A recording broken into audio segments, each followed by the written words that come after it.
Hello, I'm Richard Ridge for Broadway World. The internationally acclaimed musical Bear will open off-Broadway on December 9th.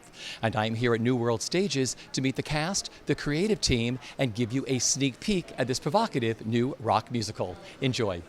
And I'm still standing here with a question. Tell me, when does it all get better? Pull me together. All the rules I want to break and all the plans I want to make. I'm still a million miles from heaven. Clouding up my vision, I am drowning in religion. And I'm still a million miles from heaven. Do I want? What do I need? When will I fear? Would I trust? Should I show? When will I care? When will I know? Where do I go? What do I need? Without you, I am screaming. Can you hear me? Are you even there? What does it matter? All the rules I want to break and all the plans I want to make. I'm still a million miles from heaven. Clouding up my vision, I am drowning in religion, and I'm still a million miles from heaven. All the way will never break me, all the places dreams will take me, still a million miles from heaven. Clouding up my vision, I am drowning in my own religion, still a million miles from heaven. And I'm still a million miles from heaven.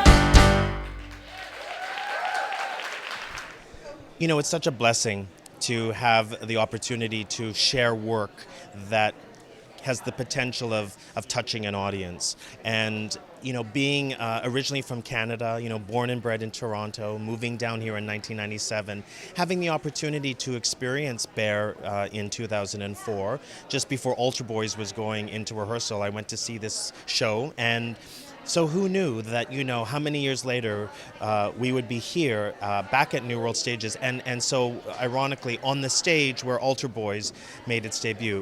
It was theater number 4. So there's a lot of like kind of homecomings for me, and I think in many ways bringing Bear back to New York at this specific time with this very important message about the right to love is a thrilling experience and a thrilling opportunity, and to be in the company of such an extraordinary young cast who have so much to offer, not only the talent, obviously, but the experience, the history, and the understanding of who these kids are. These are not young people who are far from, you know, students who are living and breathing in this world today. And when you think about the journeys that all these characters go through, and you think of the angst, the discoveries, the celebrations, this is for me what makes Bear such a universal piece, because it isn't only about young people discovering themselves. It is about a human being going through a process of understanding who they are. Because in the end, we're all works in progress. We're all finding out who we are, how we present ourselves on the exterior, and how we present ourselves and how we feel about ourselves in the interior. And I think more that the planet in general can embrace the differences amongst us, the more peace and harmony that I think there will be in this world in general. When we started working on this while we were in college, so to be working on it now in 2000, what year is it, 2012, is kind of amazing. And you know, just to be able to re-examine the piece and update it for today's audience has been wonderful. And working with Lynn has been amazing. Well, then, how did you join the project? I joined the project a couple of years ago. Stafford brought me in. At that point, it was just to music direct and write arrangements, and then, you know, things kind of expanded over time. And John and I started writing together last year, and it's been a blast. It's been an absolute blast. What attracted you to the material? Why did you fall in love with it? Oh my goodness. I mean, so many reasons. Just the story is so incredibly important still. I mean, I think that's the biggest thing. It's the biggest thing that we've all been saying to each other through this process. This is such an important story to be told, and I think it's more relevant now than ever. I mean the musical style of the score, spoke to me from the minute that I heard it. It's fantastic, and it's been so fun to become a part of that. So take me back to the beginning of, was it an easy show for you to write? Did you sit down and say, this is the type of show I want to write, or why did you write Bear? The beginning was I mean, I wasn't out yet, so in a sense, the show was wouldn't say instrumental, but very helpful in my own coming out process. So it's very autobiographical, and we didn't set out to. I don't think we set out to write this show. We knew we wanted to work on a show together, Damon and I, and it ultimately drew on our collective coming out experiences and our collective experiences growing up Catholic. What did today mean to you, presenting this to the press? It's the first time, we're letting people in on what we've been doing. We've been so closed doors on everything, and, it's really exciting to let people know what we've been working on, and we've been trying so hard to perfect, and it's still a work in progress, obviously, and, I'm still looking at like, oh, that's got to change, and, as we're watching it, so it's just very exciting for everyone to see what we've been doing. So what attracted you to this material and why you wanted to do it? I mean, just the story itself is unbelievable. John Hartmere and Damon, it was pretty much my life 5 years ago, and I've really connected with that, and I love the music, and I think the music really inspired me to want to choreograph it too. It's like, sometimes when you hear music, you're like, I can't choreograph to that, and I heard this music, and I was like, I see movement to this show, and I'm not sure too much on the other Bear productions how much movement was in the show, but I think we found a nice balance where, it's appropriate, and it's so exciting for me to be in New York City, and kind of on my first show, really, in New York, and if any show was going to do it, I would want it to be this one, and I'm so proud of it. Because your choreography seems so organic. Yeah. Was that a challenge for you when you're working with character and groups? I mean, how did it all come together? I mean, really, I'm not working with dancers, and that's like the most exciting part is it's organic and real because it's on people who've never really done anything like this before. And, the movement's fresh, and I think it's young, and it really speaks to the students. And everything they're saying, they're expressing through their movement. So it all connects, and I think that's why it works on them. So we saw 3 numbers today. Yes. Was the opening number the first number you worked on, or what was the order?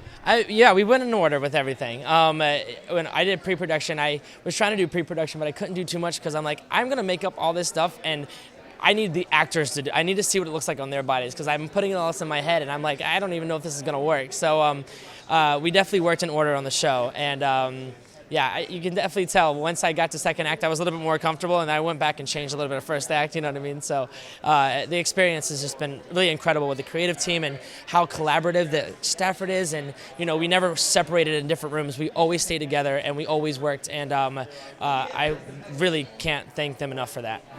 Pretty girls who have it all, whose life is like a dream. Pirouette through perfect days, dripping self-esteem. Confident and effortless and beautiful and clean. Put up on pedestals and treated like a queen. Mix a little pick-me-up till life begins to blur. Listen as the whispers scream, hey, what's wrong with her? I'll shout over the words you say, and I will walk away, and I will be okay. I don't need you anyway, 'cause you don't know anything about me, and you don't know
that you don't know. No, you don't know. Ivy, it's an incredible role, and I felt really grateful to be given it. She's unlike a role I've played before. She's like very hard and tough, and there's lots of layers to her that they've really discovered in this production. But at heart, she's just a girl who wants to be loved, and that's like everyone, you know. And so, finding that has been really amazing as an actor, and this whole process has been incredible. The journey of a character. And working with this cast. Oh my gosh, they're amazing. I mean, they're definitely up there with casts I've worked with. Everyone across the board is so talented, and to do a show with this kind of message that we all feel so passionate about, it really brings in an energy to the room and every rehearsal that's, you know, pretty unlike anything I've ever experienced. And working with this creative team led by your director, Stafford Arima, and your choreographer, Travis Wall. Yeah, I really can't say enough good things. Just the creativity that's been in our rehearsals, and someone like Stafford who is so gracious, and he really sets you up to do your absolute best, which is pretty incredible. He's just amazing. He's an amazing man, and Travis is brilliant beyond brilliant. His movement, it helps you as an actor. It really does, which is pretty cool. It's so natural and comes from such a real place. Nadia holds a very special place in my heart because she definitely was me when I was younger, just feeling very isolated and very misunderstood and not really having an outlet for everything I was feeling or everything that I wanted to do, which was perform and be an artist and be a part of this community that I'm so grateful to finally be a part of. So being her on stage is kind of, or just during this rehearsal process has kind of like started to heal a lot of things for me that I didn't even know were there. But I think as far as like the entire show goes, I think it's a story that so badly needs to be told right now, and it needs to humanize the struggle of my homosexual friends and just homosexual people, homosexual strangers that I don't know, and especially for people who don't maybe have a lot of interaction with homosexual couples, or especially religious people who might not be able to put a human part into what those relationships are. I think this story is so important because it's so tragic, and it makes the whole struggle so human and so universal. And as you're watching it, it just pulls you in, like no matter who you are, and you find yourself like just wanting so badly for the whole situation to just untangle itself and work out. It's such a beautiful score. Talk about the number that you do that we saw today. You Don't Know. That's my favorite song in the show. I think that's the first time for both Nadia and Ivy where you actually see who they are on a level that they don't feel like they can share with the people around them. The really vulnerable part and the really ugly part, and the parts that they don't want to share with people, and they just want to cover up and hide. And it's really just one long internal thought, and it's also the first time where you see that they're really very similar, and if they could just talk to each other and like share their struggles with each other, they would probably be best friends. So tell me what it's been like working on Bear.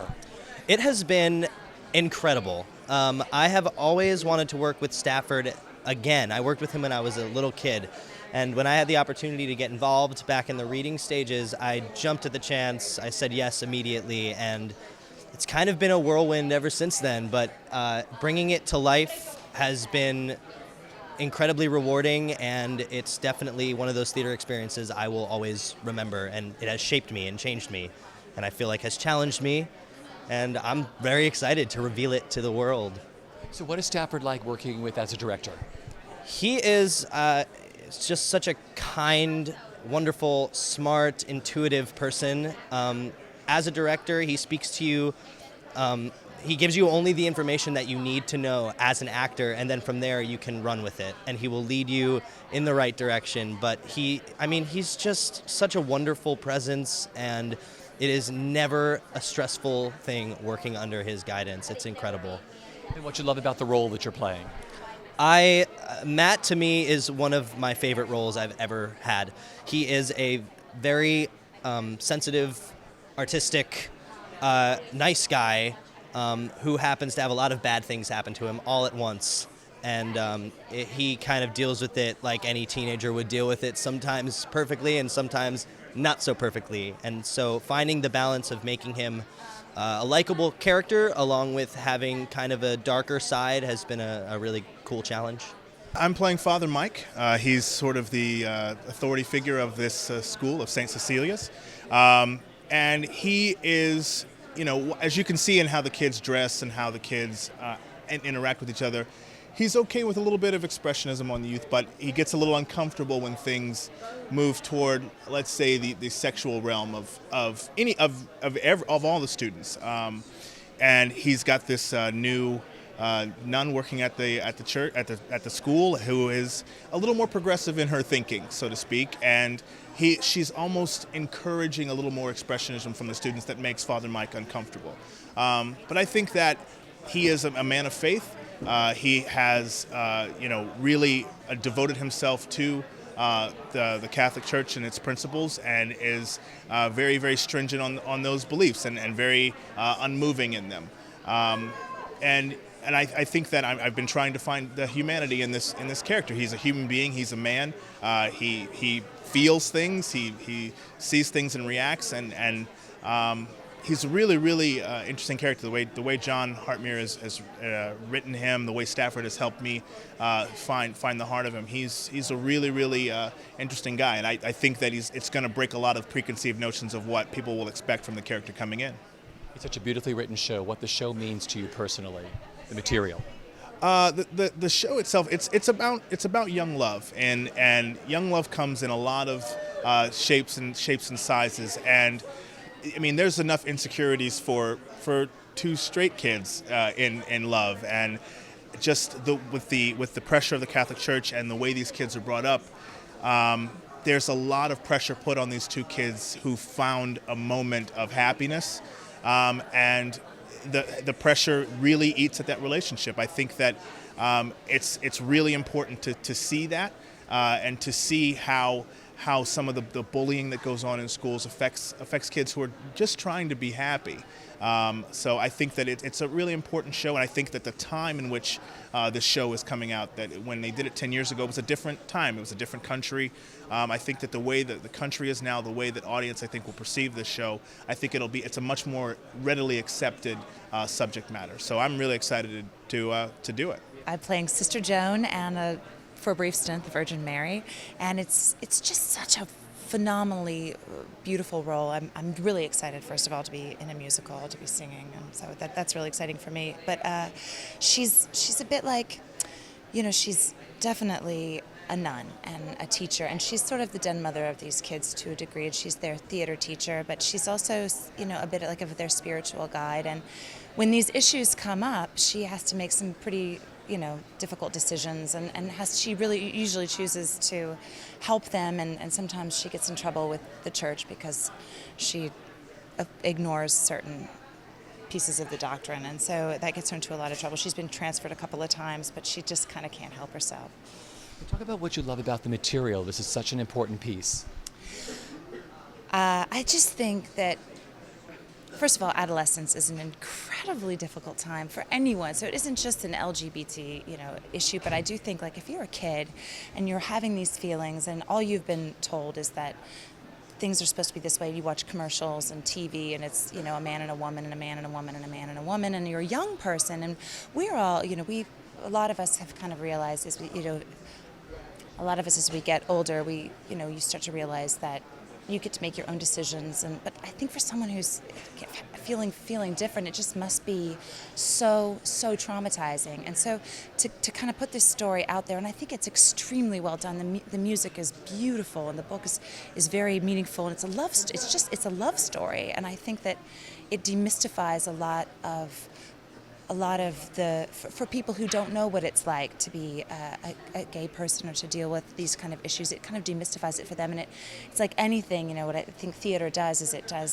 takes away stereotypes and makes people it's like if you walk in someone else's shoes for a minute, then you're less afraid of them and you're less afraid. And I think that it just breaks down barriers that way. I feel really privileged to be telling this story amidst all of the legislation that's happening for the LGBT community. I feel really lucky to be sharing this beautiful, human, real love story about two boys. And you know, it's kind of ridiculous that it's still a debate whether, you know, the LGBT community should have rights. Talk about the role that you're playing. I play a character named Peter, who's one of the boys in the central relationship of the show. And he feels painfully mediocre and awkward and just average in this high school. And it's only when he's with Jason that he can really be himself and feel like who he really is on the inside. And talk about the duet we heard you sing today. Sure, that's a song called Best Kept Secret, which musically was in the original production, and lyrically it's been updated a bit. And it happens in the first act, and it's kind of the first moment we see this relationship maybe start to crackle a little bit. You see some cracks in the relationship, and we wonder what's going to happen with these boys. And working with this great cast. It's a dream. I knew a lot of these people beforehand. I went to school even with one of the members of our cast, Barrett. So that's been just thrilling to be working here in New York together. I never thought I'd be here. But yeah, this cast is incredible. Everyone is so happy to be here and eager to be working and cares a lot about this show. And working with your creative team, Stafford and Travis? It's a dream. They're unmatched. Stafford is just the loveliest, most generous person in the world, and I feel so taken care of. And the entire creative team makes me feel that way. Travis Wall, I never thought I'd be dancing with Travis Wall in my life. It's in those worlds of shows that deal with hard-hitting issues, like a Next to Normal or Spring Awakening or something, where it's taking young people seriously, and it's dealing with everyday problems that kids deal with all over the world, and it's a joy and also a privilege and a challenge to find the truth in this show and make sure that we do it justice, and because these are real people that we're playing. I mean, as far as from the soul, and to share the stage with this cast. I mean, it's definitely one of the, if not the most talented cast. Taylor is a gift to work with as an actor, and everyone is just so present and so together. And so to do a show that has such a beautiful message and also isn't apologetic about it. And we do our show and it's ours, and you know, I really hope that people take to it. So, talk about the role that you play. Jason is the more that we've been working on him, he's almost seems like he comes from like a Kennedy background. He's kind of being brought up in a kind of privileged house, but also a very cold house. It's probably a very large one, and it kind of gets lost in it. And he has been brought up to be this star, this kind of golden boy, but has always been lost. I see him as a little boy forever. He gives off many different faces to many different people. He has kind of a different, me and Stafford have been talking about, he has different characters that he plays throughout this school. You know, he's seen as this jock, and also he's kind of the life of the party at some points. But also at the same time has this secret love for Peter. And it's fascinating to see how John has written it so meticulously in the way that he's not a bland character. He has so many things going on beneath him, and to be able to portray that is a gift. Best kept secret of all I ever want I found in your eyes. They tell me I'm alright, and I realize I was waiting for you. All the feelings that I never showed. It was a quiet kind of lonely road. I looked up, you were there. You answered a prayer. You meet tonight, it feels as right as breathing air. And when I take your hand, I wonder why we can't share the best kept secret. It's best kept secret. What if we told the world and no one cared? What if we didn't run? What if we weren't so scared? What if we gave the world a chance? Chance to what? To see how deep the world can cut. If the world were different, and if wishing made it so, and if we knew trying just as hard as you.